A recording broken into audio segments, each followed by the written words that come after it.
The India-Japan Tourism Meet, organized in New Delhi, was an opportunity to develop the huge and yet a relatively untapped tourism potential between the two countries by attracting more Japanese tourists to India, notably those interested in Buddhist circuits, and by boosting Japanese companies' investment in tourism and tourism infrastructure in India.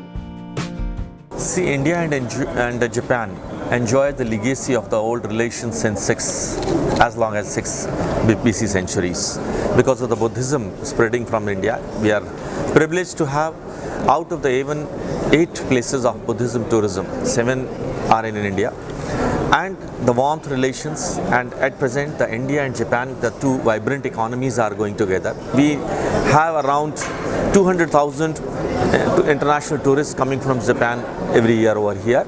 We'll need help from our Japanese friends and investors in spa and wellness tourism in some part of our country, like the Kerala, the South India, the Bangalore part and all those places.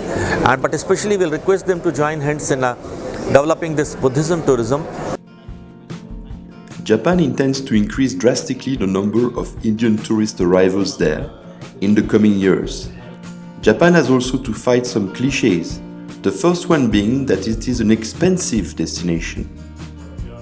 Japan is not so expensive right now because if you can go to the normal lunch, less than $10, you can get a very fancy lunch, and also hotel charge. It's not so expensive.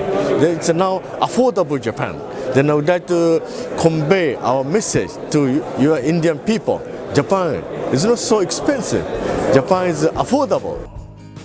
The goal of the event, co-organized by FICCI, was that of a cross-promotion of inbound and outbound tourism between the two countries. The idea is to expose the Japanese tourists or tour operators who've come to India, let them physically see for themselves what the opportunity is, and then we would like to take some, outstanding or established tour operators from India into Japan next year and let them be on ground zero to see how we can send more tourists out of India to Japan and how we can bring more Japanese into India.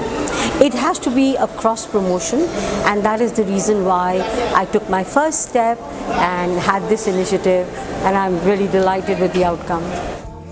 The two countries will now establish very soon an Indo-Japan Tourism Council. This may be just the beginning of a beautiful tourism friendship.